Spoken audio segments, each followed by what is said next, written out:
Ancestor लिंगहू का भाव तब बदल गया जब उसने काली आकृति को अपने ओर भागते देखा और बिना और विचार किए उसने जैद राजदन की ओर इशारा किया। अचानक उसके चारों ओर की बाधा मोटी हो गई और उसने एक छोटा ब्लॉक स्टाम्प फूका जो हरी रोशनी की एक गेंद के रूप में बाहर उड़ गया। मार्क्विस नानलोंग ने अपमानजनक मुस्कान के साथ बिना हिचकिचाहट जैद ब्लॉक को मुक्का मारा। धमाका। जैसे ही काली और हरी रोशनी आपस में उलझ गईं, काली क्यू अचानक सिकुड़ी और फैल गई, हरी रोशनी को उड़ाते हुए। जैड ब्लॉक वापस उड़ गया और एंसेस्टर लिंगहू की ओर भयंकर रूप से टकराया। घबराहट में एंसेस्टर लिंगहू ने जल्दी से मंत्र मुद्रा में हाथ जोड़े और आने वाले जेड ब्लॉक को रोकने के लिए लगातार जादुई मुद्राओं से अपनी सुरक्षात्मक बाधा को मजबूत किया। लेकिन ध्यान भटकने के उस छोटे से क्षण में बाधा के सामने एक पिच काला मुठा प्रकट हुआ और उसने भयंकर झटका दिया। बाधा कांप उठी और एंसेस्टर लिंगहू ने महसूस किया कि इसके माध्यम से एक विशाल शक्ति गुजरी जिसने उसे तुरंत उड़ा दिया। हालांकि वह 1000 साल व्यर्थ नहीं जी रहा था। अपने समृद्ध युद्ध अनुभव के साथ उसने पहले ही अपनी आस्तीन हिलाई थी और मार्क्विस नानलोंग की नई स्थिति की दिशा में एक अग्नि लाल उड़ने वाला कटार फ्लाइंग डैगर छोड़ा था। मार्क्विस नानलोंग ने अपमानजनक ढंग से मुस्कुराया क्योंकि उसका चेहरा काली क्यू से भर गया था। जबकि उड़ने वाला कटार उसके सिर की ओर बढ़ रहा था, उसने इससे बचने की जहमत नहीं उठाई।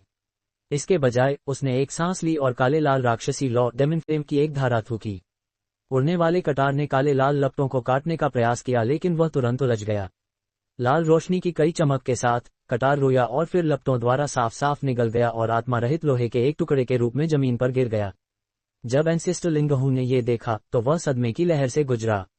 कटार साधारण दिखाई दे सकता था लेकिन यह वास्तव में स्वर्गीय दक्षिण महाद्वीप हेवनली साउथ कॉन्टिनेंट में एक प्रसिद्ध खजाना था, द इविल स्लेइंग ब्लेड। यह एक कठिनाई से प्राप्त खजाना था जो बुरी आत्माओं और भूतों के खिलाफ विशेष रूप से प्रभावी था। चूंकि यह स्पष्ट था कि मार्क्विस नानलोंग पर एक भयंकर दुष्ट आत्मा का कब्जा था, एंसेस्टर लिंगहू ने इस ब्लेड का उपयोग करने का फैसला किया था। हालांकि उसने यह नहीं सोचा था कि यह मार्क्विस नानलोंग को भारी चोट पहुंचाने के लिए पर्याप्त होगा, लेकिन इसे इतनी उदासीनता से नष्ट कर दिए जाने पर भी उसे विशाल झटका लगा। जैसे ही एंसेस्टर लिंगहू डर से पीला पड़ गया, राक्षसग्रस्त मार्क्विस नानलोंग ने बूढ़े आदमी का पीछा किया और उसे अपने होश में नहीं आने दिया। मार्क्विस नानलोंग ने आगे की ओर झुका और उसका शरीर अचानक सांप की तरह मुड़कर फैल गया। उसका धड़ आगे की ओर बढ़ा और एंसेस्टर लिंगहू का पीछा किया, केवल उसकी बाधा पर फिर से प्रहार करने के लिए। एक और हमले से हिलते हुए एंसेस्टर लिंगहू फिर से उड़ गया। मार्क्विस नानलोंग अजीब ढंग से एंसेस्टर लिंगहू के सामने चमका और उस पर मुट्ठियों की बरसात करने लगा। प्रतिरोध करने में असमर्थ उसे एक रेत की बोरी की तरह मारा गया।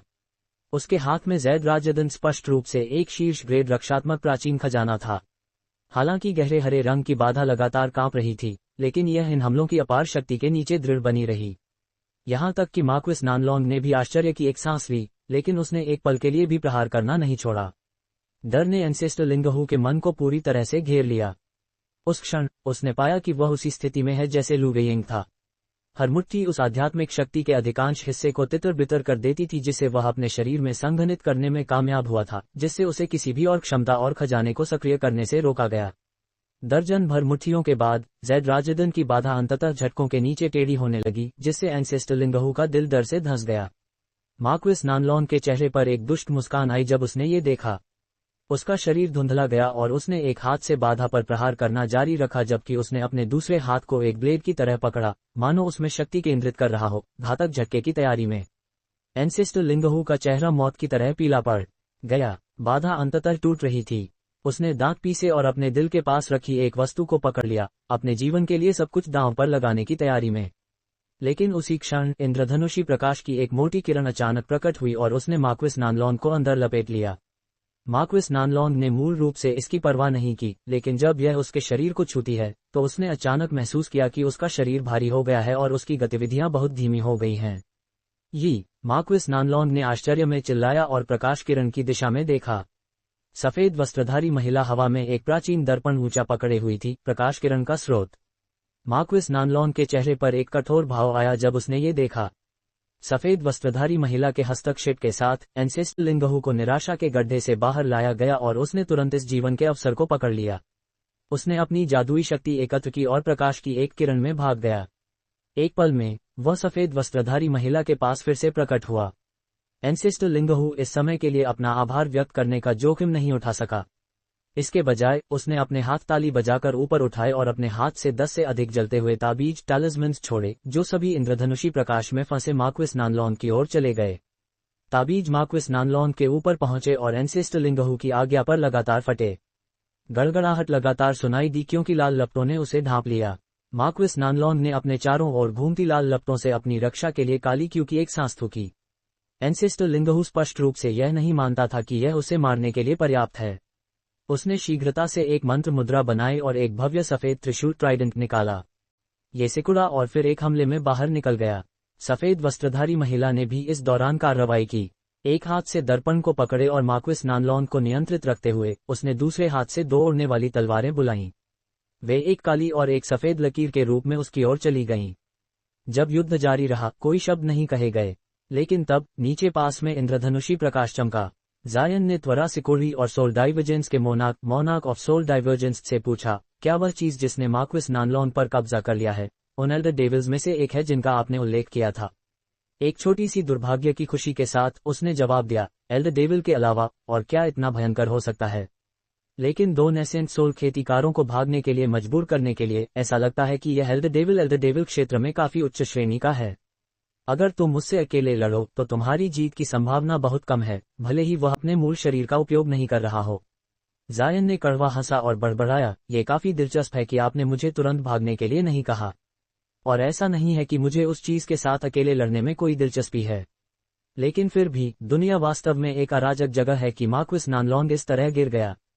सोल डाइवर्जेंस के मोनार्क ने सिनकनी भरी और कहा, खेती के संबंध में तुम 4 होने पर भी एक कब्जे वाले शरीर वाले एल्डर डेविल के खिलाफ कोई मौका नहीं खड़े करोगे, लेकिन तुम्हारे विभिन्न खजानों और तकनीकों के साथ तुम्हारे मौके काफी अच्छे हैं। तुम्हारे पास डिवाइन डेविलबेन लाइटनिंग भी है। हालांकि यह नहीं कहा जा सकता कि तुम एल्डर डेविल के लिए एक मुकाबला होगे, लेकिन तुम्हें इससे बचने में कोई समस्या नहीं होनी चाहिए। जायन मुस्कुराया और कुछ और कहने की सोच ही रहा था कि उसने अचानक ज़ियारा लिन की आवाज सुनी, भाई जायन, हम क्या करेंगे? क्या आप हमला करने की योजना बना रहे हैं? ज़ियारा लिन उस समय से भयभीत होकर बोल नहीं पा रही थी जब से उसने मार्क्विस नानलॉन के भ्रष्ट रूप को देखा था, और उसका भयंकर प्रदर्शन केवल और अधिक भय का कारण था। जायन ने उसकी ओर मुस्कुराया और कुछ कहने ही वाला था जब उसने अचानक चेतावनी भरे भाव के साथ अपनी भुजा उठाई। नीली क्यू की एक धुंध निकली और उसने ज़ियारा लिन को अपनी गोद में खींच लिया। फिर वह नीली रोशनी की एक लकीर में आकाश में उड़ गया। नीली रोशनी फीकी पड़ गई और जायन को ज़ियारा लिन को ढीले आलिंगन में पकड़े हुए दिखाया। वह गंभीर भाव के साथ नीचे देख रहा था। ज़ियारा लिन ने जल्दी से थोड़ी लाली के साथ अपने आप को उसकी पकड़ से मुक्त किया और हैरानी से नीचे देखने लगी। अब उन्होंने वहां एक पिचकाली आकृति खड़ी देखी जो उन्हें ठंडी नजरों से घूर रही थी। मार्क्विस नानलॉन वहां अचानक प्रकट हुआ था। उसने उन पर छिपकर हमला करने की योजना बनाई थी, लेकिन जायन ने संयोग से अपनी ब्राइट साइड स्पिरिट आइज से इधर उधर देखा था। जहां तक ज़ियारा लिन का सवाल था, उसका खून ठंडा हो गया और उसने जल्दी से दूसरी दिशा में देखा। उसी क्षण इंद्रधनुषी प्रकाश किरण के भीतर काली क्यू की एक गेंद भड़कती हुई लपटों के नीचे गायब हो गई। उसके भीतर की आकृति चमकी और स्पष्ट रूप से एक और मार्क्विस नानलॉन प्रकट हुआ। जब एंसेस्टर लिंगहू ने दूरी में जायन को अचानक प्रकट होते देखा तो वह शुरू में प्रसन्न हुआ, लेकिन जब उसने एक और मार्क्विस नानलॉन को देखा तो उसका दिल धंस गया। उसने हैरानी में सफेद वस्त्रधारी महिला को उनके हमलों को स्थगित करने के लिए जल्दी से पुकारा। उसी क्षण प्रकाश किरण के अंदर का मार्क्विस नानलॉन भावशून्य भाव से दोनों की ओर देखा और फिर काली क्यू में गायब हो गया, खुद को केवल एक अस्थायी अवतार इनकार्नेशन के रूप में प्रकट करते हुए। एंसेस्टर लिंगहू और सफेद वस्त्रधारी महिला ने एक दूसरे की ओर देखा। उनकी आंखों में गहरा भय था। एक अवतार बनाना मुश्किल नहीं था, लेकिन 2 नेसेंट सोल खेतीकारों की नजरों से बचकर एक अवतार बनाना वास्तव में भयावह था। उन्होंने माना था कि अवतार इस पूरे समय असली मार्क्विस नानलॉन था। ऐसा लगता था कि उसने एक अज्ञात समय पर एक खोखला हॉलो शेल पीछे छोड़ दिया था। अगर वह जायन पर छिपकर हमला करने का इरादा नहीं करता तो 2 खेतीकारों में से एक शिकार हो गया होता। साथ ही दाव जायन, मुझे नहीं लगता था कि आप यहाँ होंगे। ये बहुत शानदार है। ये राक्षस बहुत शक्तिशाली है। अगर हम इस राक्षस के खिलाफ एकजुट होते हैं तो हम अपनी जान बचा पाएंगे। एंसेस्टर लिंगहू ने जोर से चिल्लाया। जायन ने ये सुना तो कड़वा हंसा। उसने मूल रूप से माना था कि उसकी छिपाव देर से नेसेंट सोल खेतीकारों की नजर से भी बचने के लिए पर्याप्त है। परिणामस्वरूप उसने आराम से युद्ध को देखा। एक पल बाद भागने की सोच रहा था। उसे नहीं पता था कि एल्डर डेविल वास्तव में उसे खोज लेगा और उस पर घात लगाने की योजना बनाएगा। ऐसा लग रहा था कि एक लड़ाई अपरिहार्य होगी। जायन ने एंसेस्टर लिंगहू की ओर सिर हिलाया और ज़ियारा लिन की ओर मुड़कर कहा, तुम्हारी खेती बहुत कम है, इसलिए तुम किसी काम की नहीं हो। इसके बजाय तुम्हें जब तक मौका है अपनी जान बचाकर भाग जाना चाहिए। चिंता मत करो, चूंकि हम सभी इस राक्षस से लड़ रहे हैं, उसे तुम पर हमला करने का मौका नहीं मिलना चाहिए। अपनी मित्रता के नाते जायन ने तुरंत ज़ियारा लिन को जाने के लिए कहा, क्योंकि वह आने वाली लड़ाई में उसकी देखभाल नहीं कर सकता था। ज़ियारा लिन ने एक क्षण के लिए हिचकिचाहट महसूस की, फिर आज्ञाकारी ढंग से सिर हिलाया। बहुत अच्छा, तो मैं अपना प्रस्थान करती हूँ। भाई जायन अपना ख्याल रखें, ज़ियारा लिन ने धीरे से कहा और नीचे मार्क्विस नानलोंग की ओर और एंसेस्टर लिंगहू की ओर एक गहरी नज़र डालने के बाद उड़ गई। उसी क्षण मार्क्विस नानलोंग ने बस दूरी में उसे एक नज़र देखा और फिर अपनी नज़र जायन पर वापस केंद्रित कर ली। यह अज्ञात था कि उसने ज़ियारा लिन को बहुत अयोग्य प्रतिद्वंद्वी माना या उसने महसूस किया कि 3 नेसेंट सोल खेतीकारों से निपटना परेशानी वाला था। मार्क्विस नानलोंग को अपने ओर घूरते देखकर जायन का भाव गंभीर हो गया और उसने अपना हाथ उठाया, अपनी बांह के चारों ओर सुनहरी बिजली के कई घने चाप आर्क्स बुलाए। जैसे जैसे बिजली उसकी बांह के चारों ओर शानदार प्रदर्शन में चमकती रही, गरज की आवाज बार बार गूंजती रही। इस एल्डर डेविल की भयंकरता को देखते हुए जायन को उसकी क्षमताओं की जांच करने का कोई इरादा नहीं था और उसने तुरंत डिवाइन डेविलबेन लाइटनिंग के साथ हमला करने का फैसला किया, जो सभी दुष्ट और बुरी चीजों को दबाने की अपनी क्षमता के लिए किंवदंती थी। वास्तव में जायन को थोड़ी निराशा थी कि उसे कभी भी किसी राक्षस की दुष्ट तकनीक के खिलाफ इसकी प्रभावशीलता का परीक्षण करने का मौका नहीं मिला था। हालांकि यह एल्डर डेविल शक्तिशाली हो सकता है, जायन को उसे दबाने में बिजली की क्षमता पर विश्वास था।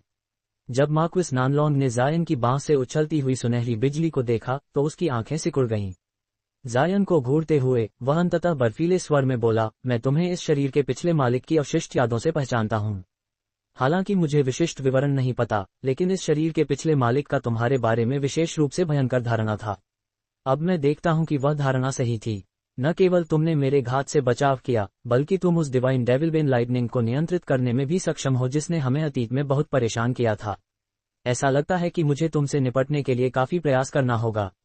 जायन ने ये सुना तो उसके होठों पर ठंडी मुस्कान का एक निशान प्रकट हुआ और उसकी बांह पर सुनहरी रोशनी के चाप और अधिक शक्ति के साथ उफन पड़े। उसी समय उसने अपनी आस्तीन हिलाई और उसके सामने एक छोटी नीली ढाल प्रकट हुई। यह उसके चारों ओर घूमने से पहले नीली रोशनी की एक बाधा में बदल गई। ये देखकर कि जायन ने पहल करते हुए मार्क्विस नानलोंग के खिलाफ अपना बचाव किया, एंसेस्टर लिंगहू और सफेद वस्त्रधारी महिला ने खुशी से एक दूसरे की ओर देखा। जायन की वर्तमान प्रतिष्ठा काफी बड़ी थी और वह देर से नेसेंट सोल खेतीकारों के बराबर का एक अस्तित्व था। परिणामस्वरूप उन्होंने प्रत्येक एक दूसरे को आवाज संदेश भेजा और जायन की सहायता करने की तैयारी में धीरे धीरे आगे बढ़े। जब मार्क्विस नानलोंग ने देखा कि जायन उसकी उकसाने पर भी दृढ़ और अप्रभावित रहा, तो उसने त्वरा सिकुड़ी और उसके चेहरे पर भयानक भाव आया।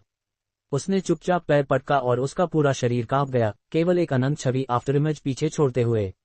जायन का भाव शांत बना रहा, लेकिन उसने महसूस किया कि एक ठंडी सिहरन ने उसके दिल को हिला दिया और उसका मन सतर्क हो गया।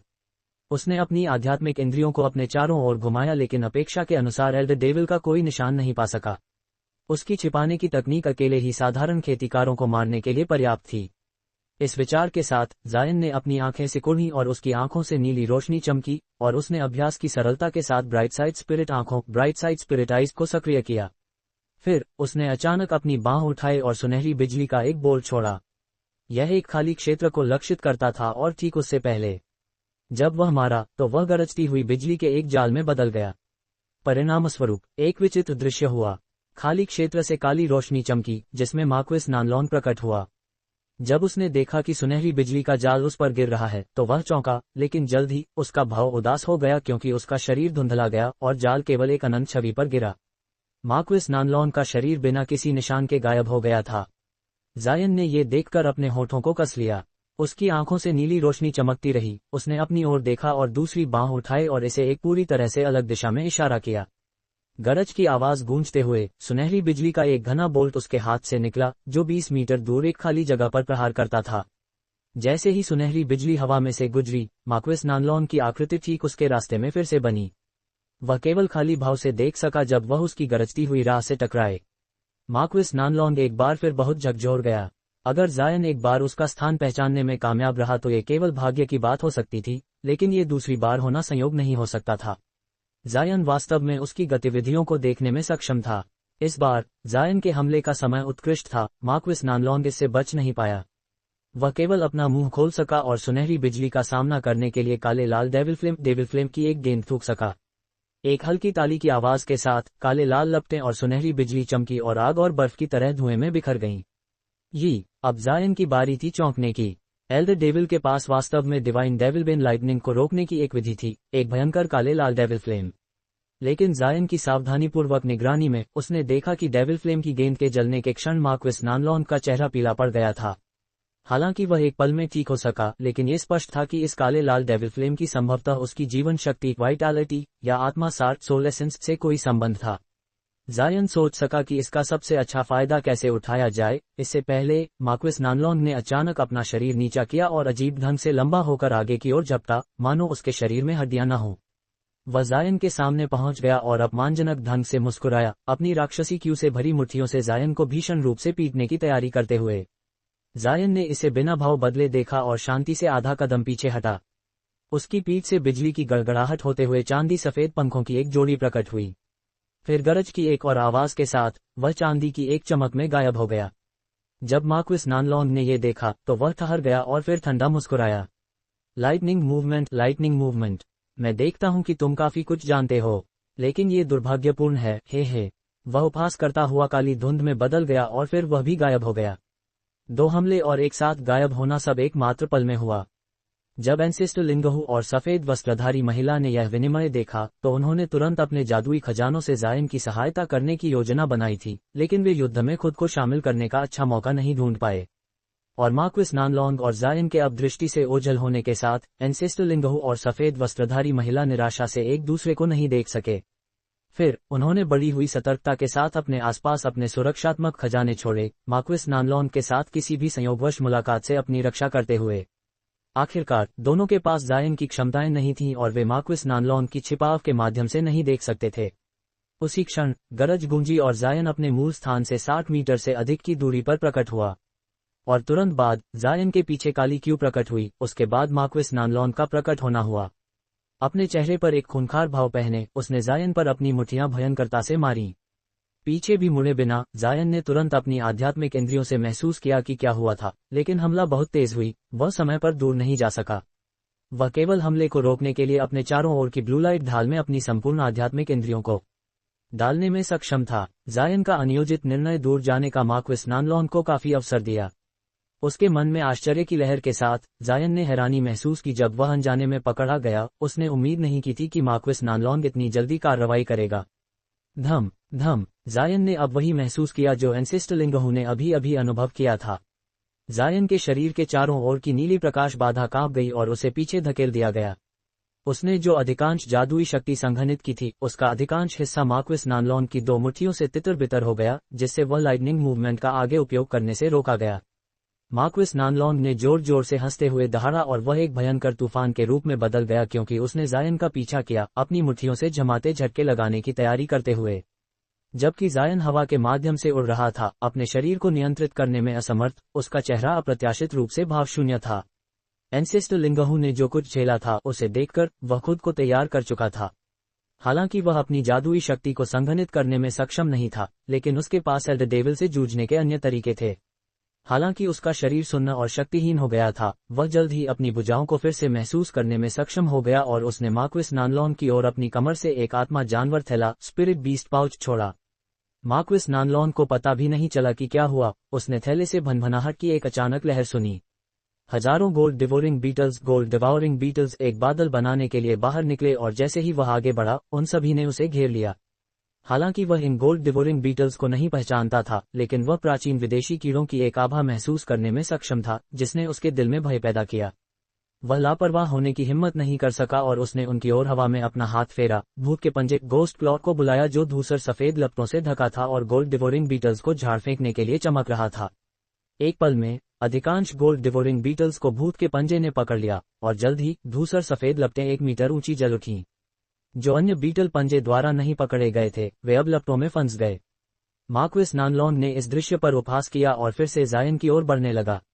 लेकिन उसी क्षण सफेद वस्त्रधारी महिला ने अंततः हमला करने का अवसर देखा। उसने अपना दर्पण सक्रिय किया और इंद्रधनुषी प्रकाश की एक किरण ने मार्क्विस नानलॉन को ढांप लिया। इसके अतिरिक्त एंसेस्टर लिंगहू ने अपने सिर के ऊपर तैर रहे एक दूधिया सफेद छल्ले की ओर इशारा किया। छल्ला चमका और फिर मार्क्विस नानलॉन की ओर भी चला गया। मार्क्विस नानलोंग इसे देखकर क्रोधित हो गया और उसने अपने शरीर की एक धुंध के साथ इंद्रधनुषी प्रकाश की किरण से आसानी से बचाव किया। हालांकि इंद्रधनुषी प्रकाश से निपटना मुश्किल था, लेकिन जब तक यह उसे नहीं छूता था, इसका उस पर कोई प्रभाव नहीं पड़ता था। जहां तक सफेद छल्ले का सवाल था, यह स्पष्ट रूप से प्रतिबंध पर केंद्रित एक खजाना था। जब तक यह उसके शरीर को नहीं छूता था, इसका भी उस पर कोई प्रभाव नहीं पड़ता था। जैसे ही मार्क्विस नानलोंग ने ये सोचा, उसने फिर से अपनी दृष्टि जायन पर टिका दी और उसकी ओर बढ़ने लगा। उसके लिए जायन और उसकी डिवाइन डेविलबेन लाइटनिंग सबसे बड़ा खतरा थी। हालांकि जायन अपनी प्रकाश बाधा के अंदर बेकार नहीं बैठा था। उसने अपनी कमर पर एक और आत्मा जानवर थैला थपथपाया और 10 से अधिक कठपुतलियों पपट्स को बुलाया, जिन्होंने एक ही आदेश पर मार्क्विस नानलोंग का रास्ता रोक दिया। प्रत्येक कठपुतली 6 मीटर लंबी थी और उनके मानव शरीर के साथ बाघ के सिर थे। अपने हाथों के एक कंपन के साथ उनके पंजों से कई इंच लंबी प्रकाश की 10 लकीरें चमकने लगीं। मार्क्विस नानलोंग शुरू में बाघ राक्षस कठपुतलियों के सामने पहुंचकर आश्चर्यचकित हुआ, लेकिन फिर भी उसने अपना आक्रमण जारी रखा।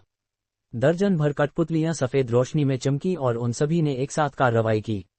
उनकी आकृतियां जंगली ढंग से धुंधला गईं और उन्होंने तुरंत मार्क्विस नानलोंग को घेर लिया और अपने प्रकाश में पंजों से उस पर प्रहार किया। मार्क्विस नानलोंग का भाव गहरा हो गया और वह चिल्लाया।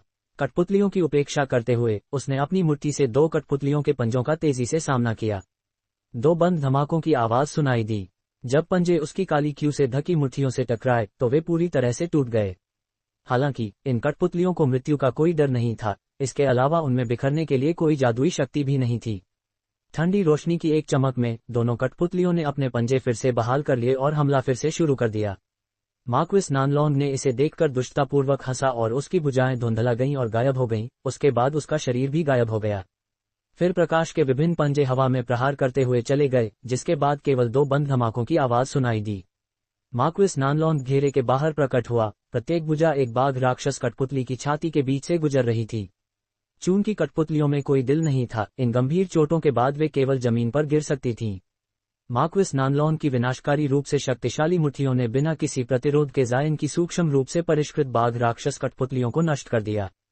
हालांकि ये प्रहार केवल अनौपचारिक रूप से किए गए थे। उसका वास्तविक उद्देश्य जायन था, जो अभी तक अपने पिछले हमले से उबर नहीं पाया था। परिणामस्वरूप वह शेष कठपुतलियों से गुजरा और एक पल में जायन के सामने प्रकट हुआ, उस पर एक और मुट्ठी लगाते हुए। अभी भी अपनी सुरक्षात्मक प्रकाश बाधा में लिपटा और अपनी जादुई शक्ति जुटाने में असमर्थ, जायन ने आने वाली पहली मुट्ठी को एक अजीब भाव के साथ देखा, जिसमें घबराहट का कोई निशान नहीं था। जब मार्क्विस नानलोंग ने यह देखा तो वह हैरान रह गया। जैसे ही उसने सोचा कि इसका क्या मतलब है, उसके ठीक पीछे अनगिनत तेज विस्फोटों की आवाज सुनाई दी। अपनी चेतावनी में उसने बिना और विचार किए अपनी मुट्ठी वापस खींच ली और उसका शरीर धुंधला गया, पीछे केवल अनंत छवियों की एक रेखा छोड़ते हुए। अगले ही पल अनगिनत हरे पंजे अचानक प्रकट हुए, सभी अनंत छवियों को फाड़ते हुए। फिर हरी रोशनी की एक चमक में एक हरे बालों वाला राक्षस, जिसका चेहरा खोखला था, उस स्थान पर प्रकट हुआ जहां मार्क्विस नानलोंग मूल रूप से खड़ा था। ये सॉवरेन डेविल कॉर्प्स था, जो जायन की कठपुतलियों के आवरण के तहत चुपके से छिपा हुआ था। मार्क्विस नानलोंग ने बाघ राक्षस कठपुतलियों और राक्षस शव को घूरा, जिसने उस पर लगभग सफल छिपा हमला लॉन्च कर दिया था। एक परिष्कृत शव, रिफाइंड कॉर्प्स। जब मार्क्विस नानलोंग ने स्पष्ट रूप से राक्षस शव को देखा तो वह आश्चर्य से चिल्लाया। उसी क्षण बाघ राक्षस कठपुतलियां जल्दी से जायन के चारों ओर जमा हो गईं। जायन ने फिर अपने हाथ उठाए और अपनी उंगलियां फैलाईं। एक हाथ टिमटिमाती बिजली के घने बोल्ट से ढका हुआ था और दूसरे हाथ में बैंगनी लपटों की एक छोटी गेंद थी। ये करते हुए जायन ने भावशून्य भाव से मार्क्विस नानलोंग की ओर देखा। मार्क्विस नानलोंग ने सिनकनी भरी। जायन की जादुई शक्ति के बहाल होने के साथ उसे और दबाने का कोई मतलब नहीं था। लेकिन जिस बात ने उसे विशेष रूप से परेशान किया वह ये थी कि जायन ने इतनी अधिक डिवाइन डेविलबेन लाइटनिंग कैसे छोड़ी, और फिर भी उसके पास इतना अधिक भंडार था। अगर उसे ठीक से याद होता कि उसे सील किए जाने से पहले डिवाइन डेविलबेन लाइटनिंग उस जैसे एल्डर डेविल्स के लिए बेहद हानिकारक थी, लेकिन इसे उत्पन्न करने में सक्षम बहुत कम खजाने थे और वे सूखने से पहले केवल 1 या 2 बार बिजली बुलाने में सक्षम थे। अगर ऐसा नहीं होता तो और क्यों मनुष्य पूरी तरह से शक्तिहीन होते जब एल्डर डेविल्स ने पहली बार नश्वर क्षेत्र पर आक्रमण किया था। लेकिन इस तथ्य के विपरीत उसके सामने खड़ा व्यक्ति था, जो अपने शरीर से डिवाइन डेविलबेन लाइटनिंग की असीमित मात्रा खींचने में सक्षम प्रतीत होता था। यह एक समस्या थी कि वह इसे कितनी स्वतंत्रता से उपयोग करने में सक्षम था, लेकिन वह विशेष रूप से बैंगनी लौ से डरता था, जो जायन ने अपने दूसरे हाथ में पकड़ी हुई थी। हालांकि उसे नहीं पता था कि यह क्या थी, लेकिन उसकी अंतर्ज्ञान चिल्ला रही थी कि यह खतरनाक थी जब से यह प्रकट हुई थी। जहां तक यांत्रिक कठपुतलियों का सवाल था, उसने उन्हें दिल पर नहीं लिया। आखिरकार वे युद्ध में उसके लिए कोई खतरा नहीं थीं। वे बस उसे पहली बार आश्चर्यचकित करने में कामयाब हुई थीं। जहां तक विचित्र परिष्कृत शव का सवाल था, इसकी आभा दिलचस्प थी, लेकिन ये केवल एक प्रतिद्वंद्वी था जिसके पास प्रारंभिक नेसेंट सोल की खेती थी। उसे इससे भी कोई डर नहीं था। जैसे ही एल्डर डेविल ने ये सोचा, वह उन 2 नेसेंट सोल खेतीकारों को याद नहीं कर सका जिनसे उसने पहले युद्ध किया था। जब एंसेस्टर लिंगहू और सफेद वस्त्रधारी महिला ने देखा कि मार्क्विस नानलोंग और जायन ने अभी के लिए लड़ना बंद कर दिया है, तो उन्हें भय की एक लहर महसूस हुई और उन्होंने अपने प्राचीन खजानों को हमला करने का आदेश देने की हिम्मत नहीं की। उन्होंने बस अपने खजानों को स्थिर रहने का आदेश दिया। जहां तक एंसेस्टर लिंगहू के छल्ले का सवाल था, ये सिकुड़ गया और हवा में तैरते हुए गुंजने लगा। उसी क्षण विस्फोटों की एक श्रृंखला सुनाई दी और मार्क्विस नानलोंग ने आश्चर्य से उनके स्रोत की ओर देखा। उसने देखा कि धूसर सफेद लौ की गेंद हवा में फट गई। सुनहरे बीटलों का एक बादल लपटों से बेजान बाहर निकला, और लपटों के गायब होने के साथ चमकता हुआ हरा भूत पंजा भी उनके साथ गायब हो गया। मार्क्विस नानलोंग का भाव इसे देखकर उदास हो गया। अपने कारागार से बचकर सुनहरे बीटल के बादल ने तुरंत जायन की ओर भागना शुरू कर दिया। एक पल की चुप्पी के बाद मार्क्विस नानलोंग ने एक खूंखार भाव पहना और कहा, मुझे उम्मीद नहीं थी कि तुम्हारी क्षमताएं इतनी विशाल होंगी। साधारण तरीकों से तुम्हारी नेसेंट सोल को मछली पकड़ना बहुत असुविधाजनक है। चूंकि ऐसा है, तो मुझे खेद के साथ तुम्हें मारना पड़ेगा। इसके अतिरिक्त ये शरीर पहले ही अपने उपयोग के अंत तक पहुंच चुका है, इसलिए कोई बात नहीं अगर यह बर्बाद भी हो जाए। फिर उसने एक गहरी सांस ली और अपने शरीर से काली राक्षसी क्यूची उत्सर्जित की। उसी समय उसके शरीर से हड्डियों के टूटने की आवाजें सुनाई दीं। इसके बाद उसका शरीर 1 मीटर लंबा हो गया और उसकी गर्दन और कंधे उभारों के साथ विकृत होने लगे, मानो कुछ उनमें से बाहर निकलने वाला हो। जैसे ही जायन ने ये देखा, उसने तुरंत प्रतिक्रिया व्यक्त की और अपनी भुजाएं लहराईं। एक हाथ से सुनहरी बिजली के कई चाप आपस में मिलकर एक सुनहरे अजगर के रूप में आगे झपटे। दूसरे हाथ से एक साधारण बैंगनी लौ की गेंद निकली। उसी समय जायन ने एक बंद चीख निकाली, गोल्ड डिवोरिंग बीटल्स को आगे उड़ने का आदेश दिया। जहां तक सॉवरेन डेविल कॉप्स और बाघ राक्षस कठपुतलियों का सवाल था, वे किसी भी छिपे हमले से बचाव के लिए अपनी जगह पर रहे। एक तरफ एंसेस्टर लिंगहू और सफेद वस्त्रधारी महिला ने एक दूसरे की ओर देखा और फिर अपने खजानों की ओर इशारा किया और उन्हें सक्रिय किया। अचानक इंद्रधनुषी प्रकाश की एक किरण निकली, जायन के हमलों से एक कदम तेजी से पहुंच गई। जहां तक दूधिया सफेद छल्ले का सवाल था, ये 3 मीटर के आकार तक बढ़ गया और मार्क्विस नानलोंग को ढकने के लिए चला गया।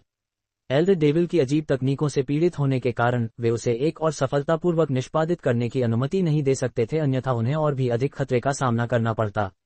मार्क्विस नानलोंग इन आने वाले हमलों को देखकर पूरी तरह से बेपरवाह था। इसके बजाय इंद्रधनुषी प्रकाश पूरी तरह से गायब हो गया जब यह उस काली क्यू को छुआ जिसने उसके शरीर को ढांपा हुआ था, मानो यह अवशोषित हो रहा हो।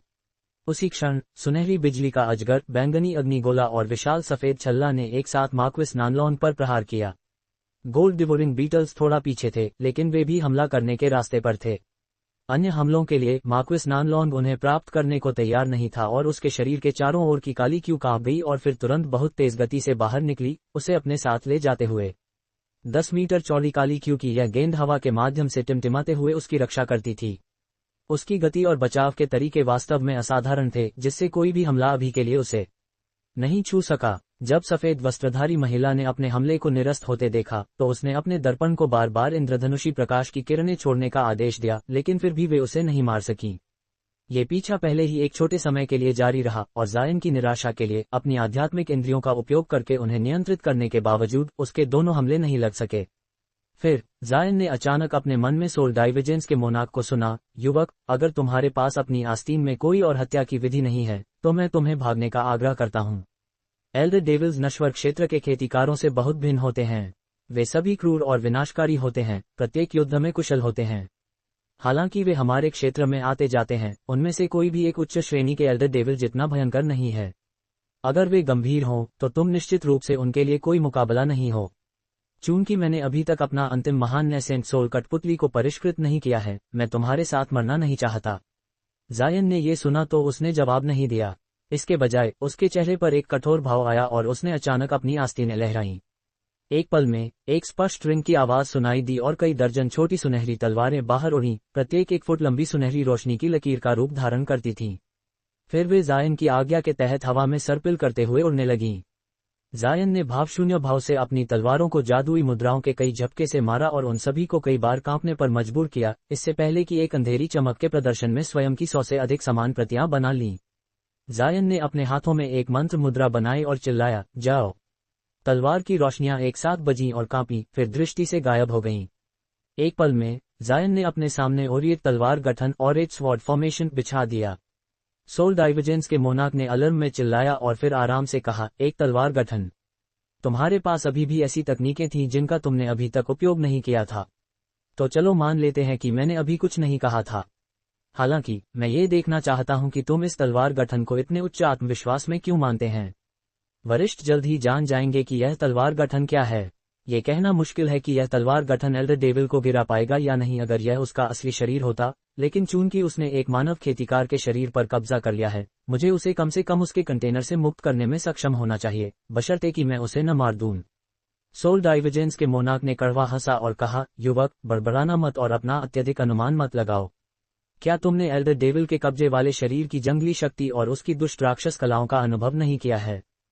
सोल डाइवर्जेंस के मोनार्क की चेतावनी सुनकर जायन का मन हिल गया और उसने पूछा, आपके स्वर से ऐसा लग रहा है कि आपने एल्डर डेविल्स के साथ निपटने में व्यक्तिगत अनुभव प्राप्त किया है। मैंने सोचा था कि आपने कभी शैतानी घाटी में प्रवेश नहीं किया था। मोनार्क सोल डाइवर्जेंस ने कई बार सिनकनी भरी और चिढ़कर कहा, ओह, क्या आपने मुझे पहले नहीं सुना? मेरे कई अच्छे दोस्त थे जो घाटी में गए थे। हालांकि उन सभी के पास असाधारण क्षमताएं थीं, उनमें से केवल एक ही अपनी संयुक्त शक्तियों के साथ जीवित बचकर भागने में सक्षम हो सका। निश्चित रूप से यह एल्डर डेविल्स की शक्ति को प्रदर्शित करता है। जायन मुस्कुराया और उसने एक और सवाल पूछने की सोच ही रहा था कि उसने दूरी में भागती हुई काली क्यू की गेंद से एक जोरदार गरजने की आवाज सुनी। इसके बाद हवा का एक तूफान अचानक काली क्यू से बिखर गया, जिसमें मार्क्विस नानलॉन प्रकट हुआ। जब एंसेस्टर लिंगहू और सफेद वस्त्रधारी महिला ने यह देखा तो उनके भाव अचानक बदल गए और उन्हें लगा कि उनका खून ठंडा हो गया है।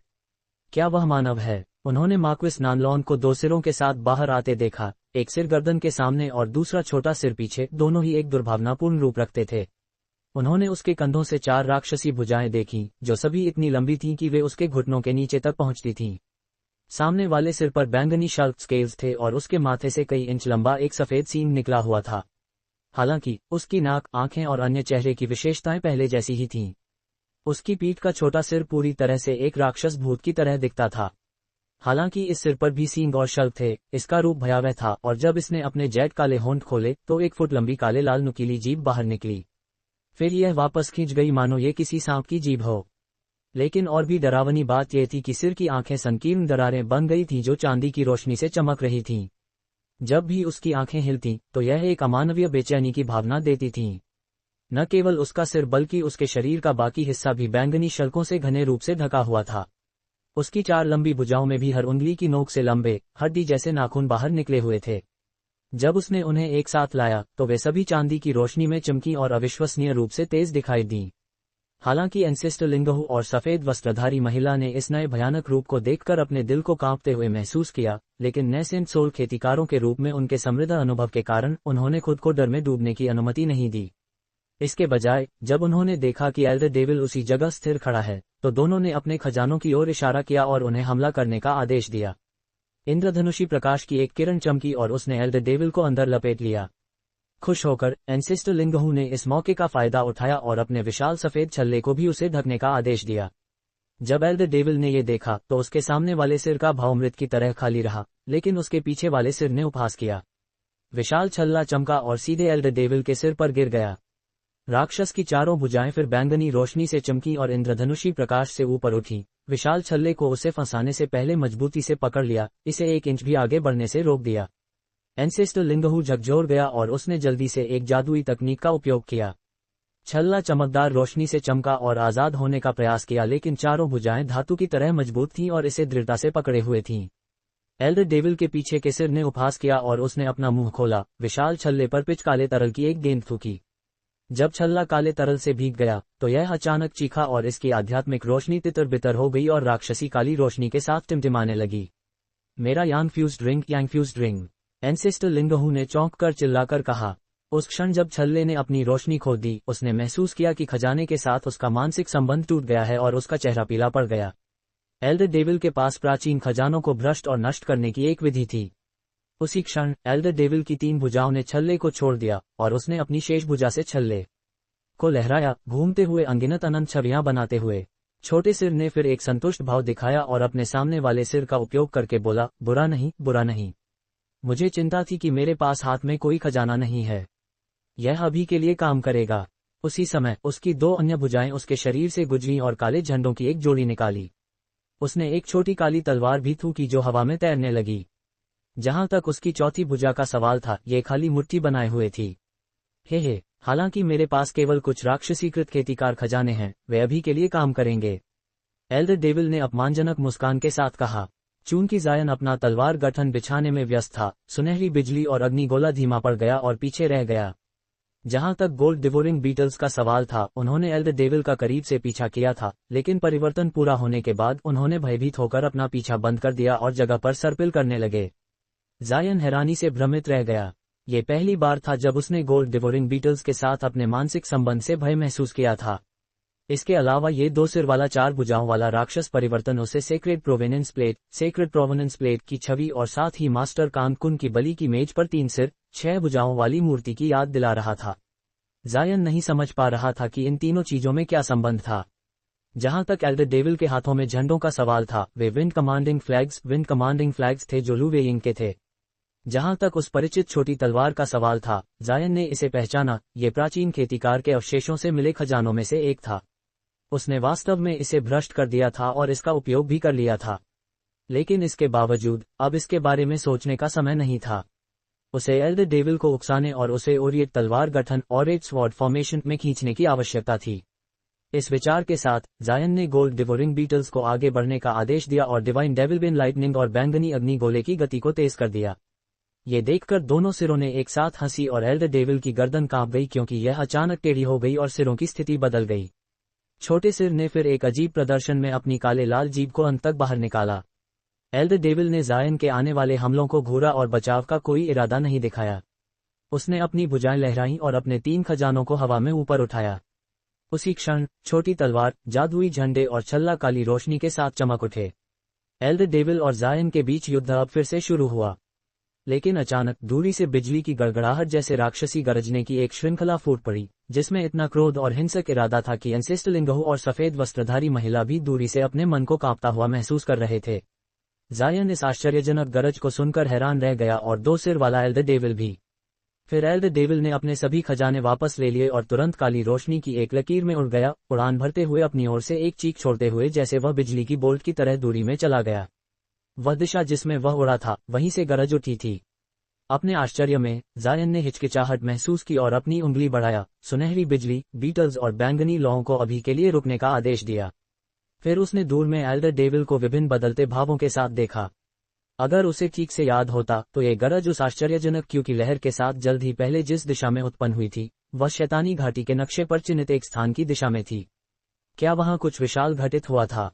एल्डर डेविल तो इतनी जल्दी उड़ गया और जवाब में एक चीख भी निकाली। क्या वहां कोई अन्य एल्डर डेविल प्रकट हो गया था? जैसे जैसे ये विचार जायन के मन में उमड़े, वह एक विचारमग्न भाव के साथ उसी जगह स्थिर खड़ा रहा। एंसेस्टलिंगहू और सफेद वस्त्रधारी महिला को ये देखकर बहुत राहत मिली कि एल्डर डेविल चला गया है और उनका रवैया आराम से हो गया। तब से जब सफेद वस्त्रधारी महिला ने देखा था कि उसका स्टेटिस लाइट मिरर परिवर्तित एल्डर डेविल को प्रतिबंधित करने में सक्षम नहीं था, वह भय से भर गई थी। हालांकि एंसेस्टलिंगहू ने अपने खोए हुए जादुई खजाने पर कुछ पछतावा महसूस किया, लेकिन फिर भी वह अपनी जान बचाने में सक्षम था और परिणामस्वरूप काफी भाग्यशाली महसूस कर रहा था। अगर जायन की समय पर उपस्थिति नहीं होती, तो वह और मास्क मून सेक्ट की महान एल्डर का विनाश हो गया होता। मूल रूप से वे एक अच्छे दोस्त के साथ घाटी में प्रवेश करे थे, लेकिन कब्जे वाले मार्क्विस नानलॉन्ग ने उसकी नेसेंट सोल बाहर निकालकर खा ली थी। अब जबकि एल्डर डेविल बहुत दूर उड़ गया था और वापस नहीं आएगा, एंसेस्टलिंगहू और सफेद वस्त्रधारी महिला ने एक दूसरे की ओर देखा और अंततः जायन के करीब जाने का फैसला किया। चूंकि उनके हाल के शानदार क्षमताओं के प्रदर्शन ने उन्हें चुप करा दिया था, उन्हें लगा कि उनके साथ एक शब्द बिना कहे जाना अनुचित होगा। एंसेस्टलिंगहू ने उसे नमस्कार किया और आदरपूर्वक कहा, साथी दाओ जायन, मुझे आपका धन्यवाद देना होगा कि आपने मुझे बचाया, अन्यथा मैं मर गया होता। फिर उसने अपनी आंखें उसके बगल में बाघ कठपुतलियों और सॉवरेन डेविल कॉप्स की ओर मुड़ी, जो बर्फीली क्यू उत्सर्जित कर रहा था। फिर उसने भीतर से एक आह भरी और ईर्ष्या का एक निशान महसूस किया। जायन इतना युवा था लेकिन उसने इतने सारे खजाने और क्षमताएं प्राप्त कर ली थीं। उसकी खेती का भविष्य अमाप था। हैंग लॉन्ग के साथ उसका पिछला समझौता येलो मेपल वैली की सहायता के लिए अब सही साबित हुआ था। बस उसे कार्रवाई करनी होगी और येलो मेपल वैली अगले हजारों वर्षों तक विनाश से सुरक्षित रहेगी। जहां तक काव्या नयन नानगोंदवान की सीनियर मार्शल सिस्टर का सवाल था, पिछले झगड़े के बावजूद उसने एक मुस्कान बनाई और कहा, साथ ही दाव की दया के लिए बहुत धन्यवाद। अपने भाव के विपरीत उसका स्वर उदासीन था। जहां तक बदले की किसी भी सोच का सवाल था, वे पूरी तरह से मिटा दी गई थी। उन्होंने अभी अभी जायन की वर्तमान क्षमताओं को देखा था। अपनी भुजा को लहराकर जायन ने सुनहरी बिजली और अन्य वस्तुओं को अपने शरीर और आस्तीन में वापस बुला लिया। फिर उसने शांत भाव से कहा, मैंने दया के लिए आपके जीवन को नहीं बचाया, मैं केवल अपना बचाव कर रहा था। अब आप क्या करने की योजना बना रहे हैं? क्या आप वहां एक नजर डालने में रुचि रखेंगे? एंसेस्टर लिंगहू ने तुरंत सिर हिलाया और कहा, साथी दाव जायन मजाक कर रहे हैं। वह चीज इतनी शक्तिशाली है, केवल एक देर से नैसेंट सोल चरण का खेतीकार ही उससे लड़ सकता है। हम उसका पीछा नहीं करेंगे। जहां तक सफेद वस्त्रधारी महिला का सवाल था, उसने कुछ नहीं कहा, लेकिन उसने भी सिर हिलाया। चूंकि ऐसा है तो ऐसे ही रहने दें। हालांकि मैं जिज्ञासु हूं, लेकिन अकेले जाना मेरे लिए बहुत खतरनाक है। चलो यहीं अलग हो जाते हैं। जायन ने थोड़ी निराशा महसूस की। अगर ये दो नैसेंट सोल खेतीकार उसके साथ जाने के लिए सहमत होते, तो वह वास्तव में जाकर जांच करता कि क्या हो रहा है। हालांकि वह इतना जिज्ञासु नहीं था कि अगर वह अकेला होता तो खतरे का जोखिम उठाता। इस विचार के साथ जायन ने चिल्लाहट की दिशा में घूरना शुरू किया और थोड़ी देर बाद उसका भाव अचानक भारी हो गया। जब एंसेस्टर लिंगहू ने यह देखा तो वह चौंक कर जल्दी से पूछने लगा, क्या कुछ हो गया? एंसेस्टर लिंगहू ने जायन की दृष्टि का अनुसरण किया और उसने दूरी में रोशनी का चमकता हुआ दृश्य देखा। उसने बैंगनी और काली रोशनी को अंतहीन रूप से चमकते और टिमटिमाते हुए देखा, जो आकाश के आधे हिस्से को ढांपे हुए थे। और इन रोशनियों के बीच 100 मीटर चौड़ा पन्ना हरा बादल उठा, जिसमें विभिन्न चमकती हुई रोशनियां धीरे धीरे घूम रही थीं। जब ये रोशनियां हरे बादल के अंदर आपस में उलझ गईं, तो एक जोरदार कंपन की आवाज सुनाई दी, साथ ही एक गरजने की आवाज भी जो दूरी से धीरे धीरे सुनाई दे रही थी। विचित्र काली बैंगनी रोशनियां आकाश में अतिप्रवाहित हो रही राक्षसी क्यू डेविलिश ची की उग्र लहरों को लिए हुए थीं। एक ऐसी राक्षसी क्यू जिससे तीनों बहुत परिचित थे। इसमें वही आभा थी जो मार्क्विस नानलॉन का कब्जे वाला शरीर परिवर्तन के बाद उत्सर्जित करता था। हालांकि यही आभा दूरी से पूरे बल के साथ उत्सर्जित हो रही थी और एक दमनकारी भावना दे रही थी। लेकिन जिस चीज से एंसेस्टर लिंगहू और भी अधिक भयभीत था, वह ये थी कि काली बैंगनी रोशनियां और हरा बादल उनकी दिशा की ओर तेजी से आ रहे थे। ऐसा लग रहा था कि वे जल्द ही उन तक पहुंच जाएंगे। सूजा हुआ शव जहर, ब्लोटेड कॉप्स पॉइजन। ये वेई वुया की जहरीली तकनीकों से बना एक जहर का बादल है। ये किसी भी खेतीकार को मारने में सक्षम है जो इसे छूता है। मैंने उसे इसका उपयोग करते हुए पहले देखा है। सफेद वस्त्रधारी महिला का चेहरा उस हरे जहरीले बादल को देखकर रोशन हो गया। जब जायन और एंसेस्टर लिंगहू ने ये सुना तो उन्होंने एक अजीब भाव के साथ एक दूसरे की ओर देखा, लेकिन दोनों की आंखों में गहरा भय था। हालांकि इस हरे बादल की शक्ति विशाल थी, लेकिन ये स्पष्ट रूप से काली बैंगनी रोशनी की लकीरों से निम्न थी। क्या उसका दुश्मन एक देर से नैसेंट सोल खेतीकार के बराबर था? हालांकि इसके द्वारा उत्सर्जित आश्चर्यजनक आभा से उसका विरोधी निश्चित रूप से वह द डेविल आत्मा नहीं था जिसने मार्क्विस नानलॉन के शरीर पर कब्जा कर रखा था। जब सफेद वस्त्रधारी महिला ने अन्य दोनों के भाव देखे तो उसे भी यह एहसास हुआ और उसका चेहरा उदास हो गया। क्या हमें? सफेद वस्त्रधारी महिला ने हिचकिचाते हुए कुछ प्रस्ताव रखने की सोचा, तभी एक बर्फीली आध्यात्मिक इंद्रिय स्पिरिचुअल सेंस तीनों के पार से गुजरी और उसे बीच में ही रोक दिया। जायन का दिल इसे महसूस करते ही कांप उठा और एंसेस्टर लिंगहू का भाव विशेष रूप से बदसूरत हो गया। कुछ चुप्पी के बाद जायन ने भावशून्य भाव से कहा, चलो जल्दी तय करें कि क्या करना है।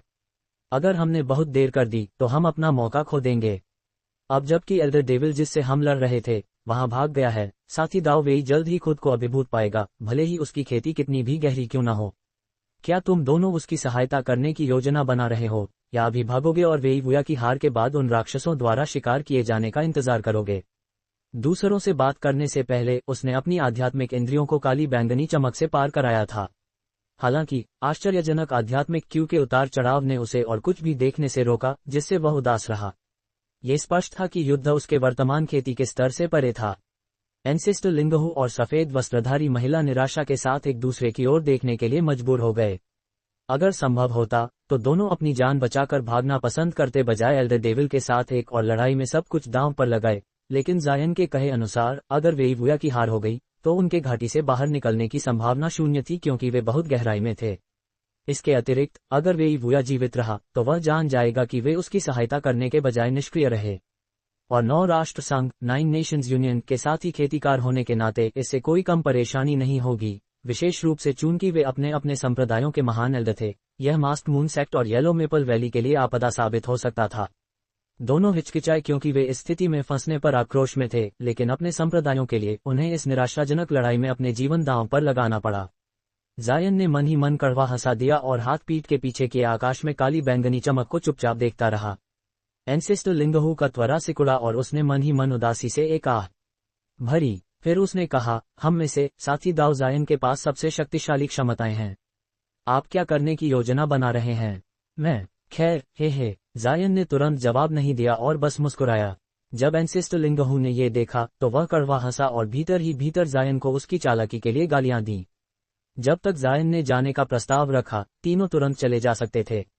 और अगर वेई वुया ने बाद में इसकी जांच की तो वह और सफेद वस्त्रधारी महिला इस मामले के लिए जायन को दोष दे सकते थे। जैसे ही एंसेस्टर लिंगहू इस अजीब स्थिति से निपटने का तरीका खोज रहा था, जायन अचानक चिल्लाया, ये पास में अन्य खेतीकार भी हैं, लेकिन इसमें कोई आश्चर्य नहीं है। इतनी तेज आवाज होने के कारण ये कई हजार किलोमीटर के भीतर के खेतीकारों को यहां आकर्षित करेगी। जब एंसेस्टर लिंगहू और सफेद वस्त्रधारी महिला ने यह सुना तो उन्होंने जल्दी से जायन की दृष्टि का अनुसरण किया और पाया कि युद्ध के दूसरी तरफ खेतीकारों का एक समूह हरे बादल और विचित्र चमक की ओर उड़ रहा था। ये कैसे हो सकता है? ये इतने खतरनाक क्षेत्र में क्यों आए हैं? जायन ने अपनी आध्यात्मिक इंद्रियों से इन खेतीकारों को स्कैन किया और झटके का अनुभव किया। उसने समूह में 3 खेतीकारों में से 2 को पहचाना। उनमें से एक खेतीकार दाओइस्ट हेवन क्रिस्टल था, जिसके साथ उसने अतीत में व्यापार किया था। उसके पीछे 2 कठपुतलियां थीं जिनका रूप भयावह था। वे निशानों से भरी हुई थीं और एक कठपुतली की तो भुजा भी टूटी हुई थी। दूसरा व्यक्ति जिसे उसने पहचाना वह एक चांदी के बालों वाला बूढ़ा आदमी था, जायन का सीनियर मार्शल ब्रदर चेंग। जहां तक आखिरी व्यक्ति का सवाल था, वह अजनबी बूढ़ा आदमी था जो अपने सीनियर मार्शल ब्रदर चेंग के साथ घाटी में प्रवेश किया था। उनके साथ होने वाला तीसरा खेतीकार गायब था, संभवतः उसके साथ कुछ हो गया था। इन पुरुषों को पहचानने के बाद जायन का भाव उदास हो गया। ऐसा लगता था कि ये खेतीकार भयंकर युद्ध से आकर्षित हुए थे। शायद उन्होंने गलती से मान लिया था कि यह खेतीकारों के बीच किसी दुर्लभ खजाने के लिए लड़ाई थी। अगर उन्हें पता होता कि वहां खजाने के बजाय नेसेंट सोल खाने वाले राक्षस थे तो वे निश्चित रूप से भाग रहे होते। चूंकि वे जायन से बहुत दूर थे, वह अपनी आध्यात्मिक इंद्रियों से उन तक नहीं पहुंच सका और उन्हें रोक नहीं सका। परिणामस्वरूप वे एक पल में युद्ध के करीब पहुंच गए। वेई वुया निश्चित रूप से उन्हें झगड़े में खींचने में रुचि रखेगा और उन्हें दबाव बांटने के लिए मजबूर करेगा, जिससे नए खेतीकार खतरे में पड़ जाएंगे।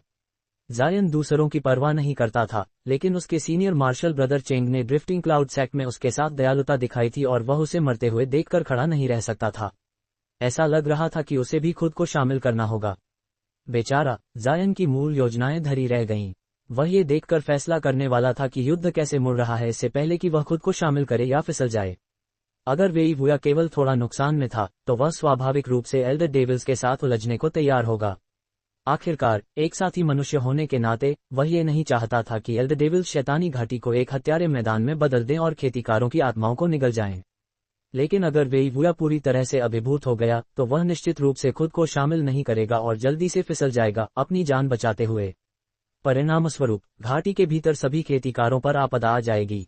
एक देर से नेसेंट सोल खेतीकार को हराने में सक्षम संस्थाओं के रूप में जायन उनसे लड़ने में सक्षम नहीं होगा, लेकिन वह भागने में सक्षम होना चाहिए। लेकिन अब जबकि उसका सीनियर मार्शल ब्रदर चेंग युद्ध की ओर जा रहा था, जायन का भाव बदल गया और उसे खुद को शामिल करने के लिए साहस जुटाना पड़ा। अगर यह वास्तव में बहुत खतरनाक साबित हुआ और सबसे बुरा हुआ तो उसे ब्लडशेडो एवेजन तकनीक का उपयोग करके भागने में सक्षम होना चाहिए। हालांकि उसे अपनी दिशा का सावधानीपूर्वक चयन करना होगा, अन्यथा वह एक आकाशीय विदार्थ स्पेशल तैर में भाग जाएगा। वह इसे निश्चित रूप से केवल अंतिम उपाय के रूप में आरक्षित रखेगा। इस विचार के साथ जायन मुड़ा और एंसेस्टर लिंगहू और सफेद वस्त्रधारी महिला से बोला, चूंकि अन्य साथी दाव उन आत्मा भक्षण करने वाले राक्षसों के खिलाफ उनकी सहायता के लिए जा रहे हैं, मैं भी निष्क्रिय नहीं रहूंगा। इस बात पर ध्यान दिए बिना कि आप दोनों क्या करने का निर्णय लेते हैं, मैं पहले निकलता हूं। हालांकि ये देखते हुए कि आप दोनों युद्ध के बहुत करीब हैं, मुझे संदेह है कि साथी दाव वेई ने पहले ही आपको खोज लिया है।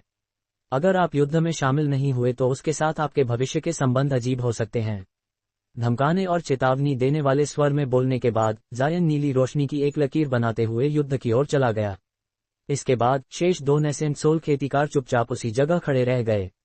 इस देरी के दौरान काली बैंगनी चमक और हरे कोहरे के बीच का युद्ध और भी अधिक भीषण हो गया। जायन के शब्द संभवतः सच साबित हुए। चूंकि वे केवल लगभग 5 किलोमीटर दूर थे, अगर वे वुया के मन में अपने चारों ओर आध्यात्मिक इंद्रियों को आराम से घुमाने की इच्छा थी, तो वे आसानी से पता लगा लिए जाएंगे। एंसेस्टर लिंगहू ने अपनी दाढ़ी को थपथपाया और सफेद वस्त्रधारी महिला की ओर कड़वा हंसा। चलो, साथी दाव जायन सही कह रहा है। मानव खेतीकार होने के नाते इन राक्षसों को मारना हमारा कर्तव्य है। सफेद वस्त्रधारी महिला का भाव उदास हो गया। दांव देखते हुए उसे केवल सिर हिलाना पड़ा। सौभाग्य से इन शक्तिशाली राक्षसों पर कई खेतीकार एक साथ हमला करेंगे और उसे जीवित रहने में सक्षम होना चाहिए। सबसे अच्छे की उम्मीद करते हुए दोनों ने अपना साहस इकट्ठा किया और युद्ध की ओर बढ़ गए।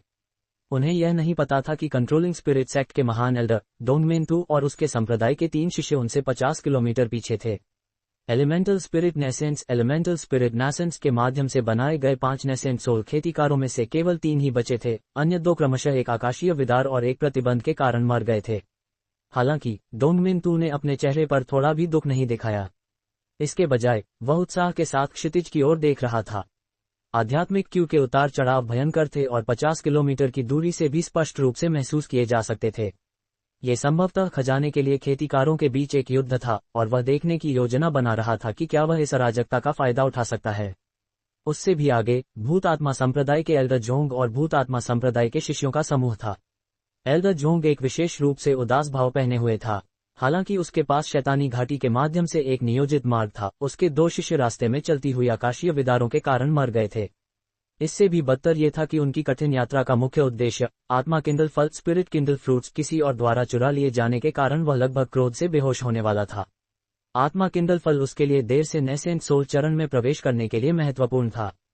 चूंकि आत्मा किंडल फल के पेड़ पर कटे हुए निशान ताजे थे, उन्हें तुरंत दवा में शोधित किया जाना था और वे ज्यादा दूर नहीं जा सकते थे। उसने इस तर्क के तहत अपने शिष्यों को बाहर भेजा, लेकिन उसकी निराशा के लिए कई दिनों की खोज के बावजूद उन्हें वे नहीं मिले। लेकिन जैसे ही एल्डर जोंग अपने शिष्यों को निराशा के साथ वापस लाने ही वाला था, उनका सामना क्योंकि ऐसी लहरों से हुआ जो उन्हें लगभग मिटा देती। सौभाग्य से उसके पास एक शीर्ष ग्रेड सुरक्षात्मक प्राचीन खजाना था जिसने उन सभी को बिना किसी नुकसान के इससे गुजरने में सक्षम बनाया। इसके बाद दूरी में आश्चर्यजनक आध्यात्मिक क्यू के उतार चढ़ाव ने फिर से हलचल मचा दी और उसने तुरंत उस खेतीकार को याद किया जिसने आत्मा किंडल फल चुराए थे और अपने दिल में दमन न किए गए उत्साह के साथ अपने शिष्यों के साथ आगे उड़ान भरी। चूंकि तुम मेरे हो और मैं तुम्हारा हूं, तो अब जब मैंने अपनी खुद की चेतना प्राप्त कर ली है, तो मुझे तुम्हारे आदेशों का पालन क्यों करना चाहिए। और पवित्र क्षेत्र सेक्रेड रेल्म में मूल आत्मा को निगलने वाले आत्माखंड को देखना दुर्लभ नहीं था। जब तुमने मुझे अकेला छोड़ा था तब तुम्हें यह एहसास होना चाहिए था। एक सिर वाले एल्डर डेविल ने शांत स्वर में कहा। 2 सिर वाले राक्षस का भाव भयंकर हो गया। ये सच है, मैंने इसकी उम्मीद की थी। हालांकि मुझे नहीं लगता था कि तुम मानव खेतीकारों को मेरे शरीर की ओर आकर्षित करने और मेरे सील किए गए शरीर पर डिसोल्यूशन ट्रांसफॉर्मेशन का उपयोग करके एक नया शरीर बनाने में कामयाब हो जाओगे। क्या तुम्हें पता नहीं था कि हालांकि यह अभिशाप को दूर करने में सक्षम था, लेकिन इससे मेरे शरीर की जीवन शक्ति को बहुत नुकसान पहुंचा और मेरी खेती 1/3 कम हो गई। क्या तुम जानते हो इसका क्या मतलब है? मानव रूप वाले एल्डर डेविल ने उपेक्षापूर्ण स्वर में उपहास किया और कहा, तुम्हारा शरीर?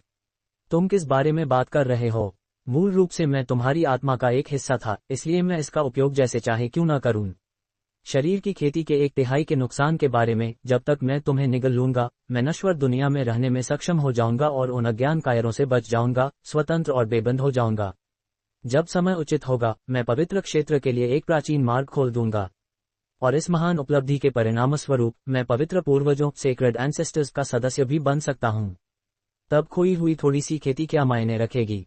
जब 2 सिर वाले राक्षस ने यह देखा तो वह जान गया कि अब वापस जाना संभव नहीं है और उसने और कुछ नहीं कहा। चूंकि उसकी दूसरी राक्षसी आत्मा जिसकी उसने खेती की थी उसे धोखा दे रही थी, उन्हें दूसरे की आध्यात्मिक इंद्रिय को कम करने का प्रयास करना होगा, क्योंकि इस दुनिया में केवल एक मुख्य आत्मा हो सकती है। बेशक 2 सिर वाले राक्षस के पास लड़ने के अलावा कोई विकल्प नहीं था। चूंकि मुख्य आत्मा इस क्षेत्र में प्रतिबंधों से बचने में असमर्थ थी, वह अपनी आत्मा के टुकड़े को भी भागने का जोखिम नहीं उठा सकता था। हालांकि अब वह संख्या में कम था, लेकिन उसकी आत्मा अवशेष ने एक गलती की थी। हालांकि उसके आत्माखंड ने राक्षस शरीर पर कब्जा कर लिया था और न तो उसकी खेती और न ही उसका राक्षसी शरीर तुलना कर सकता था, लेकिन उसने मुख्य आत्मा के रूप में अपनी क्षमता में अपने आत्माखंड पर एक प्रतिबंध लगाया था। हालांकि वह नहीं जानता था कि इस प्रतिबंध का कितना हिस्सा भंग हो चुका है, लेकिन यह उनके बीच होने वाली लड़ाई का फैसला करेगा। इस विचार के साथ एल्डर डेविल ने अचानक अपना एक सिर मुड़कर खेतीकारों के समूह की ओर देखा। फिर उसने कहा, आओ पहले इन खेतीकारों की नेसेंट सोल को निगल जाएं और अपने काम धंधे को बाद के लिए टाल दें। फिर हम इस बात पर निर्बाध लड़ाई कर सकते हैं कि कौन अधीन होगा। मैं इन मनुष्यों को इस अराजकता का फायदा उठाने का कोई मौका नहीं देना चाहता। निश्चित रूप से तुम इससे सहमत होगे। जरूर, मैंने अब अपने शरीर पर लगे अधिकांश प्रतिबंधों को भंग कर दिया है। भले ही तुमने हमला न किया हो, मैं उन सभी को अकेले मार सकता था। एल्डर डेविल की आत्मा अवशेष ने शांत भाव से कहा और उसने अपनी आंखें पूरी तरह से खोली, जिसमें अंधेरी लाल बैंगनी रोशनी प्रकट हुई। एल्डर डेविल ने ठंडे भाव से उपहास किया और उसने अनजाने में अपनी दृष्टि ज़ायन पर टिका दी। अपनी क्षमता का अत्यधिक अनुमान मत लगाओ। उनमें कुछ खेतीकार ऐसे हैं जो विशेष रूप से परेशानी का कारण बनेंगे। एल्डर डेविल ने इस बयान का विरोध करते हुए अपना मुंह खोला और एक लंबी बैंगनी जीभ थूकी। जब खेतीकारों ने 2 सिर वाले एल्डर डेविल को प्रकट होते देखा तो वे कुछ हद तक हैरान थे, लेकिन उनकी बातचीत सुनकर वे और भी अधिक चौंक गए। ऐसा लग रहा था कि दोनों राक्षस मूल रूप से एक मालिक और आत्माखंड थे, लेकिन अब आत्माखंड मुख्य आत्मा बन गया था क्योंकि उसने मूल शरीर पर कब्जा कर लिया था और वे असमाधानित विरोध में थे। एंसेस्टर लिंगहू और सीनियर मार्शल ब्रदर चेंग ने शुरू में इसे सुनकर गुप्त रूप से खुशी महसूस की। अगर दोनों राक्षस पहले लड़ते तो वे लड़ाई का फायदा उठा सकते थे, लेकिन जब दोनों राक्षसों ने खेतीकारों से निपटने के लिए एकजुट होने का फैसला किया तो स्थिति अचानक बदल गई। ज़ायन का मन तेजी से काम करने लगा और उसने वेई वुया की ओर मुड़कर कहा, साथी दाओ वेई, मुझे आपको मुख्य राक्षस को रोकने में परेशानी होगी। ये 2 आपकी सहायता करेंगे जबकि मैं और अन्य 2 सिर वाले राक्षस से निपटेंगे। यह अपनी जान बचाने की हमारी एकमात्र आशा है। ज़ायन ने एंसेस्टर लिंगहू और सफेद वस्त्रधारी महिला की ओर सिर हिलाकर इशारा किया कि वे वेई वुया की मदद करें। वेई वुया ने जब समझा कि ज़ायन का क्या मतलब था तो उसने एक कड़वा मुस्कान बनाई और कहा, मैं जो बेहतर कर सकता हूँ वह करूँगा। हालांकि उसने अपने शरीर पर लगे अधिकांश प्रतिबंधों को पहले ही भंग कर दिया है और मुझे नहीं पता कि मैं कितने समय तक टिक सकता हूँ। वह जितना अधिक समय खरीद सकता था उतने अधिक खेतीकार वहां पहुंच जाएंगे। एंसेस्टर लिंगहू और सफेद वस्त्रधारी महिला ने ज़ायन के आदेशों का पालन करने पर कोई आपत्ति नहीं जताई। आखिरकार खेती की दुनिया में वरिष्ठता का फैसला शक्ति से ही होता था। जैसे ही ज़ायन ने बात पूरी की, दोनों राक्षसों ने खेतीकारों के बीच किसी और चर्चा का इंतजार किए बिना कार्रवाई शुरू कर दी। मुख्य एल्डर डेविल घूमा और उसके शरीर से राक्षसी रोशनी चमकने लगी। अचानक आकाश को मंद कर दिया, इससे पहले कि काली बैंगनी रोशनी आकाश में विशाल रूप से उफन पड़ी और उसने तेजी से इसका रंग बदल दिया। मुख्य राक्षस उसी जगह रहा क्योंकि रोशनी से एक प्रकाश का पर्दा बना और बाहर की ओर फैल गया। जहां तक 2 सिर वाले राक्षस का सवाल था, उसने एक अजीब भाव दिखाया और उसका शरीर धुंधला गया और दृष्टि से गायब हो गया। जब खेतीकारों ने ये देखा तो उन्हें पता था कि युद्ध शुरू हो गया है। उनकी मूल इच्छा चाहे जो भी थी, वे अब केवल साहस के साथ आगे बढ़ सकते थे। वेई वुया का शरीर हरी रोशनी से चमका और उसे घेरने वाला बादल उबलने और उफनने लगा। जहर के बादलों से 10 से अधिक बार अजगर बने और वे दांत और पंजे बाहर निकालकर आगे बढ़े, कभी कभी राक्षसी प्रकाश के विशाल प्रभाव से धीमे हो गए। एंसेस्टर लिंगहू और सफेद वस्त्रधारी महिला ने एक दूसरे की ओर देखा और वे सीधे वेई वुया के बगल में उड़ गए। सफेद वस्त्रधारी महिला ने अपना स्टेटस लाइट मिरर निकाला और इंद्रधनुषी प्रकाश की एक घनी किरण छोड़ी। ये राक्षस की रोशनी की स्क्रीन से टकराए और धीमा हो गई। अपने प्राचीन खजाने के छल्ले के आकार के साथ एंसेस्टर लिंगहू अपने ज़ेड राज्यदंड और एक छोटे ज़ेड स्टाम्प ब्लॉक को ही निकाल सका। यह विशाल गति के साथ हरी रोशनी की एक किरण में राक्षसी प्रकाश की स्क्रीन से टकराया। दोनों के नजरिए से वेई वुया भारी रूप से घायल हो सकता है, लेकिन वह स्वर्गीय दक्षिण के सबसे शक्तिशाली खेतीकारों में से एक था जिसका नाम कई 100 वर्षों से गूंज रहा था। ज़ायन की तुलना में वह सहायता के लिए अधिक विश्वसनीय विकल्प था। कम से कम उन्हें उस 2 सिर वाले राक्षस की बेहद अजीब छिपाव की तकनीकों से निपटना नहीं पड़ेगा। दोनों के पास इसे तोड़ने का कोई मौका नहीं था, इसलिए वेई वुया के जहर के कोहरे की सुरक्षा के तहत दूसरे राक्षस का सामना करना थोड़ा सुरक्षित था। पल भर में दोनों हरे कोहरे में प्रवेश कर गए। वेई वुया ने एक रास्ता खोला जिससे उन्हें एक सुरक्षित प्रवेश मिला। ज़ायन ने इन 2 खेतीकारों पर और ध्यान नहीं दिया। इसके बजाय उसने अपने सीनियर मार्शल ब्रदर चेंग के खेतीकारों के समूह की ओर देखा और जल्द ही वह स्तब्ध रह गया। उसने देखा कि वे स्वयं को समय पर सुरक्षित करने में असमर्थ थे क्योंकि राक्षसी बैंगनी काली रोशनी ने उन्हें ढांप लिया था। लेकिन चून की तीनों व्यापक अनुभव के थे और नेसेंट सोल खेतीकार थे, उनके पास अपनी रक्षा के तरीके थे। बेशक 3 खेतीकारों और 2 कठपुतलियों ने एक साथ मिलकर 5 बिंदु वाला सुरक्षात्मक गठन बनाया। उन्होंने अपने स्वयं के सुरक्षात्मक खजाने जारी किए, जो झिलमिलाती रोशनी की गेंदों में बदल गए और एक घने बहुस्तरीय बाधा में संघनित हो गए।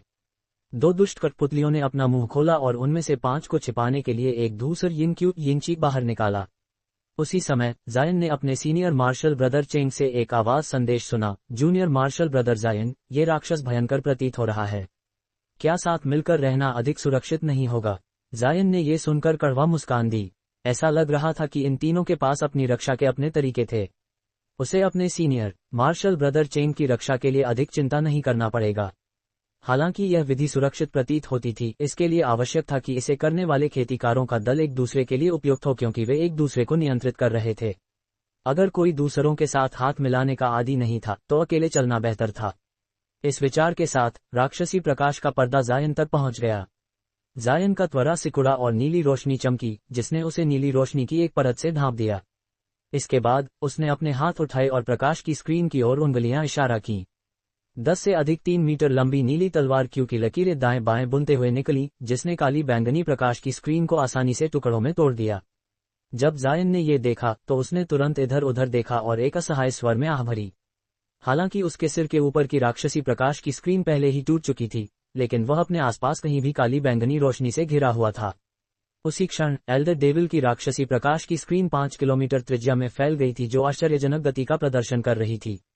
जायन ने महसूस किया कि उसकी क्रियाएं धीमी हो गई थीं और राक्षसी प्रकाश की स्क्रीन रोशनी के साथ चमकी, जो जायन द्वारा इस पर किए गए नुकसान से उबर गई।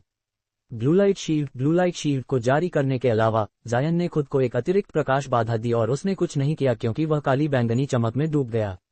उसकी दृष्टि उसके चारों ओर इधर उधर झपटा और उसका त्वरा सिकुड़ा। उसने कुछ भी नहीं खोजा। वह विश्वास नहीं करता था कि एल्डर डेविल ने यह विशाल प्रकाश बाधा कुछ न करने के लिए जारी की थी। और जैसा कि उसने भविष्यवाणी की थी, उसने अचानक कुछ महसूस किया और उसका भाव उदास हो गया।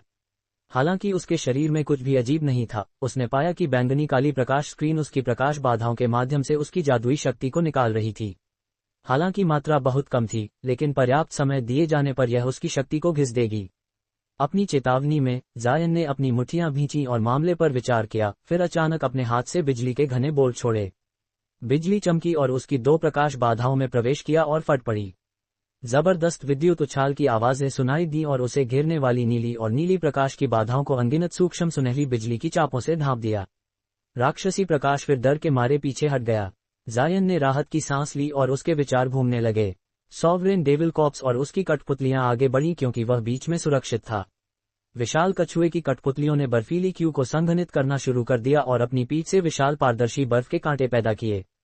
हालांकि ये सभी कार्रवाई बहुत कम प्रतीत होती थी, लेकिन ये सब एक पल में घटित हुआ।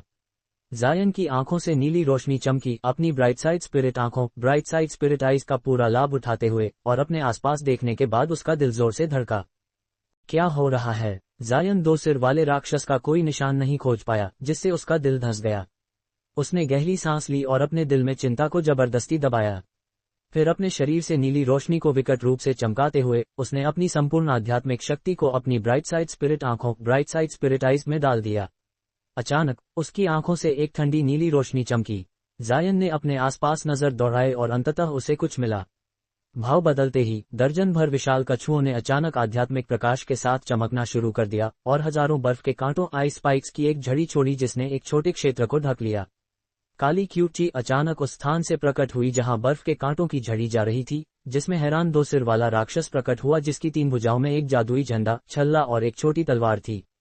जैसे ही झड़ी उसकी ओर बढ़ी, उसने इन तीनों भुजाओं को लहराया। जादुई झंडे ने काली रोशनी की एक लहर छोड़ी जो उस पर आ गई। छोटी तलवार ने कई बार लहराकर काली तलवार क्यू की तेज लकीरें छोड़ी, और हाल ही में प्राप्त किए गए छल्ले ने धुंधला होकर आश्चर्यजनक गति के साथ अपनी अनगिनत प्रतियां छोड़ी। बर्फ के कांटे खजानों की शक्ति से जमीन पर गिरने से पहले ही टूट गए, जिससे आसपास के 30 मीटर क्षेत्र बर्फीली क्यू से भर गया। परिणामस्वरूप तापमान अचानक गिर गया। 2 सिर वाले राक्षस ने इसकी परवाह नहीं की और इसके बजाय अपमानजनक मुस्कान के साथ राक्षसी प्रकाश की एक चमक में फिर से गायब हो गया। जायन का भाव ये देखकर खराब हो गया और उसने अपने होंठ चाटे। एल्डर डेविल शायद उसका अब तक का सामना किया हुआ सबसे भयानक दुश्मन था। एक पल की लापरवाही भी मौत का कारण बन सकती थी।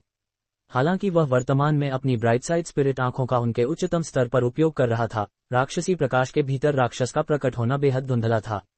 उसकी गतिविधियां इतनी तेज थीं कि जायन उसके स्थान पर ज्यादा देर तक नहीं टिक सका। वह केवल अपनी दृष्टि में आने वाली अपनी धुंधली छवि को आते जाते देख पा रहा था।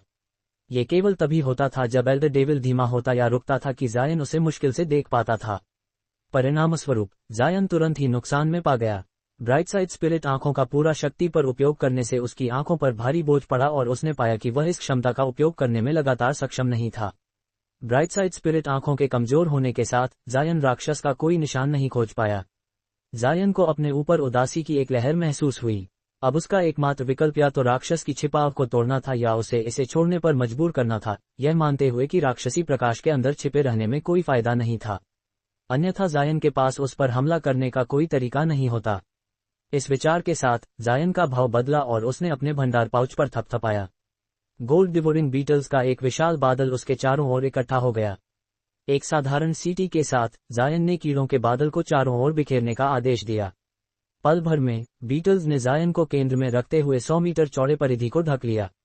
परिणामस्वरूप भले ही जायन राक्षस को देखने के लिए ब्राइट साइड स्पिरिट आंखों का उपयोग करने में सक्षम नहीं था, वह उसे तुरंत महसूस कर सकता था जैसे ही वह बीटल की परिधि में प्रवेश करता, जिससे वह छिपे हमलों से सुरक्षित रहा। कीड़ों का बादल जारी करते ही दूर से एक ठंडी सिनकनी सुनाई दी। फिर काली रोशनी की एक चमक में 2 सिर वाला राक्षस प्रकट हुआ, जो चमकते हुए गोल्ड डिवोरिंग बीटल्स को बुरे भाव से देख रहा था। लेकिन तुरंत बाद राक्षस के मानव सिर ने तनाव से त्वरा सिकोड़ा और उसके सिरों ने अपना स्थान बदल लिया। अब दुष्ट भूत वाला सिर जायन की ओर अपने चेहरे पर एक बर्फीली मुस्कान के साथ देख रहा था।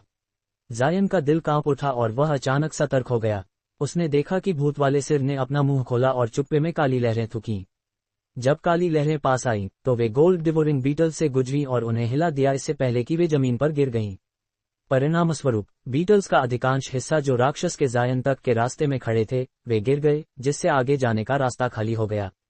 भूत वाले सिर ने जायन की दिशा में खूंखार मुस्कान बनाई और उसका शरीर धुंधला होकर आगे की ओर उड़ गया।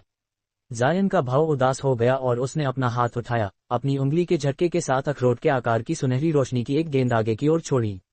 इसकी गति विश्वसनीय रूप से तेज थी और यह एक पल में राक्षस के भूत वाले सिर के सामने पहुंच गई। ये बिजली नियंत्रण की एक विधि थी जिसे जायन ने प्रकृति मूल गोली नेचर ओरिजिन पिल द्वारा प्रेरित मायावी क्षेत्र में प्रवेश करने के बाद समझा था।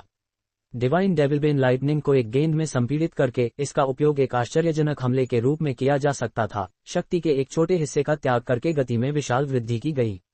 राक्षस आश्चर्यचकित हो गया और उसने भारी झटका महसूस किया। बिजली की गेंद अविश्वसनीय रूप से तेज थी, जिसने उसे अपनी गतिविधि तकनीकों और अन्य क्षमताओं का उपयोग करने का अवसर नहीं दिया। बेबस वह केवल अपना मुंह खोल सका और सुनहरी बिजली की गेंद को रोकने के लिए एक बैंगनी छाया थूकी जो एक सांप की याद दिलाती थी। धमाका, सुनहरी रोशनी चमकी और फट पड़ी, बैंगनी छाया को वापस उछाल दिया और हवा को किसी चीज के जलने की गंध से भर दिया। भूत वाला सिर दर्द में कराहा और फिर जायन की ओर शत्रुतापूर्ण भाव के साथ देखा। बैंगनी छाया ने अपनी नुकीली और अविश्वसनीय रूप से लंबी जीभ की नोक से निडर होकर डिवाइन डेविलबेन लाइटनिंग का सामना किया था और परिणामस्वरूप काफी नुकसान उठाना पड़ा। जायन ने अपने आश्चर्यजनक हमले के विफल होने पर थोड़ा भी आश्चर्य नहीं दिखाया। इसके बजाय उसने ठंडा हंसकर सीटी बजाई और जमीन पर गिरे गोल्ड डिवोरिंग बीटल्स को उड़कर उसके चारों ओर अपनी मूल स्थिति में वापस आने का आदेश दिया। जब राक्षस ने ये देखा तो उसके चेहरे पर विस्मय का एक निशान प्रकट हुआ और उसने गंभीर भाव के साथ गोल्ड डिवोरिंग बीटल्स की ओर देखा। एक तरफ सीनियर मार्शल ब्रदर चेंग के दल ने जायन के राक्षस के साथ मुठभेड़ देखी और उन सभी ने हमला करने के लिए अपने खजाने जारी किए। एक सफेद उड़ने वाली तलवार, एक नीला जैड रूलर और सफेद बुनाई शटल का एक सेट। वे सभी एक दबंग हमले में एल्डर डेविल की ओर भागे। एल्डर डेविल ने इन खजानों की ओर ठंडी नजर से देखा और उसने अपने 3 जादुई खजानों को लहराया, अचानक उन्हें काली रोशनी में लपेट लिया और उनके हमले को रोक दिया। इन राक्षसीकृत खजानों को नियंत्रित करने वाला पिछला सिर था। फिर किसी अज्ञात तकनीक के माध्यम से राक्षसीकृत खजाने अचानक कई गुना अधिक तेजी से चमके और उनकी परिणामी रोशनी ने खेतीकारों के खजानों को प्रकाश की एक बाधा में पूरी तरह से फंसा लिया। बाधा के भीतर खजाने की जादुई शक्ति को अवशोषित कर लिया गया, जिससे उन्हें भागने की क्षमता से इनकार कर दिया गया। ऐसा लग रहा था कि राक्षस पहले जायन सबसे परेशानी वाली समस्या से निपटना चाहता था, इससे पहले कि वह दूसरों के साथ अपना समय बिताए। जायन ने ये देखकर त्वरा सिकुड़ी और राक्षस के पिछले सिर ने अचानक कहा, वे कीड़े वास्तव में मेरी डेविलिश वाइब्रेशन आर्ट से नहीं डरते हैं। मेरे ज्ञान के अनुसार इस दुनिया में केवल कुछ ही कीड़े हैं जो इसकी शक्ति का विरोध करने में सक्षम हैं और उनके सुनहरे खोल से ये कीड़े संभवतः गोल्ड डिवोरिंग बीटल्स हैं। ये गोल्ड डिवोरिंग बीटल्स अपने पौराणिक परिपक्वता के चरण पर नहीं हैं क्योंकि वे अभी भी उनके हमलों से प्रभावित थे। उस मामले में मैं उनकी दया पर था। ये दुर्भाग्यपूर्ण है कि मैं अपने असली शरीर का उपयोग नहीं कर रहा हूं ताकि मैं आपको पवित्र क्षेत्र के डेविल बटरफ्लाई की भयंकरता का प्रदर्शन करवा सकूं। ये अभी भी अपरिपक्व आत्मा कीड़े उनके लिए सबसे उपयुक्त पोषण हैं। ये कहने के बाद पिछले सिर ने उस एल्डर डेविल की ओर देखा जिसे वेईवुया द्वारा धीरे धीरे दबाया जा रहा था और एक अजीब भाव प्रकट किया। जायन ने थोड़ा अपने होंठ उठाए लेकिन भाव में कोई और बदलाव नहीं दिखाया। फिर उसने अपनी आस्तीन से कई दर्जन सुनहरी तलवारें छोड़ीं और वे उसके चारों ओर घूमने लगीं। उसने तलवारों की ओर लगातार जादुई मुद्राओं का एक सिलसिला छोड़ा और वे सुनहरी रोशनी के साथ टिमटिमाने लगीं। वह ओरिएट तलवार गठन और एक स्वॉर्ड फॉर्मेशन को बिछाने का इरादा रखता था। भूत वाले सिर की दोनों आंखें अचानक एक अशुभ रोशनी के साथ चमकीं। चूंकि तुम जानबूझकर मौत की तलाश कर रहे हो, मैं तुम्हें ज्यादा समय तक नहीं उलझाऊंगा। मैं तुम्हारी नेसेंट सोल को निगल जाऊंगा और इस लड़ाई को जल्द ही खत्म कर दूंगा। ये शरीर ज्यादा समय तक नहीं टिकेगा, इसलिए मैं तुम्हें पवित्र क्षेत्र की राक्षसी कलाओं की वास्तविक भयंकरता का अनुभव करवाऊंगा। आज्ञाकारी ढंग से मर जाओ। राक्षस को उड़ने वाली तलवारों से किसी अज्ञात कारण से खतरा महसूस हुआ और वह जायन को तलवार गठन बिछाने का मौका देने वाला नहीं था। अपने मुंह से चीखते हुए हंसी निकालते हुए उसका शरीर धुंधला गया और उसने खाली मुट्ठी के साथ गोल्ड डिवोरिंग बीटल्स की ओर आक्रमण कर दिया। जायन का दिल धंस गया। तलवार गठन को बिछाना जारी रखने में असमर्थ होकर उसने मानसिक रूप से बीटल्स को आदेश दिया। हालांकि बीटल्स इस राक्षस से कुछ हद तक डरे हुए थे, वे अचानक जायन के जबरदस्त आदेश से उकसाए गए और राक्षस के हमले का सामना करने के लिए भयंकर रूप से आगे झपटे। जहां तक जायन की रक्षा करने वाले बाघ राक्षस कठपुतलियों का सवाल था, वे भी सफेद रोशनी की एक धुंध में चपलता से आगे झपटे। सॉवरेन डेविल कॉप्स ने बड़े कदम आगे बढ़ाया और जायन के सामने की रक्षा की। जहां तक जायन के पीछे कछुए की कठपुतलियों का सवाल था, उन्होंने अपने मुंह खोले और नीली रोशनी की मोटी किरणें छोड़ीं। एक पल में दो सिर वाला राक्षस हमलों की झड़ी में डूब गया। जायन को इन चीजों की राक्षस को वास्तव में रोकने की उम्मीद नहीं थी। उसे केवल तलवार गठन बिछाने का मौका चाहिए था। इस ध्यान के साथ उसने माना कि इन हमलों को कम से कम उसे धीमा करने और पर्याप्त समय खरीदने में सक्षम होना चाहिए। हालांकि जायन ने दो सिर वाले राक्षस की वास्तविक शक्ति का गंभीर रूप से अनुमान लगा लिया था। भूत वाले सिर ने अपना मुंह खोला और धातु की टकराने जैसी आवाजें निकाली और उसने अपनी भुजाओं को एक धुंध में लहराया। उसकी सभी उंगलियां लगातार अजीब मंत्र संकेत बनाने के लिए एक धुंध में विकृत हो गईं। फिर राक्षस से अचानक एक काली चमक निकली जो एक ऐसी तीव्रता के साथ चमकी जिसे सीधे देखा नहीं जा सकता था। फिर उसके चारों ओर काली क्यू की लहरें अचानक फट पड़ीं, जिसने बलपूर्वक गोल्ड डिवोरिंग बीटल्स और बाघ राक्षस कठपुतलियों को धकेल दिया और दर्जन भर नीली रोशनी की किरणों को निष्क्रिय कर दिया। उसी क्षण राक्षस के दूसरे सिर ने अपना मुंह खोला और 3 गूंजती हुई चीखें छोड़ी और लगातार आसपास की क्यू को हिलाया, जिससे पास की दुनिया को हिलाने वाले कंपन होने लगे। इसके बाद क्यू की लहर गायब हो गई और काली चमक मंद पड़ गई। राक्षस के शरीर पर लंबे कांटों से भरा एक चमकता हुआ काला खोल प्रकट हुआ, मानो वह युद्ध के एक दुष्ट देवता का था जो इस दुनिया से परे का दबाव उत्सर्जित कर रहा था। फिर भूत वाले सिर ने अपना सिर झुकाया और एक खूंखार भाव के साथ जायन की ओर देखा। जायन पूरी तरह से स्तब्ध रह गया।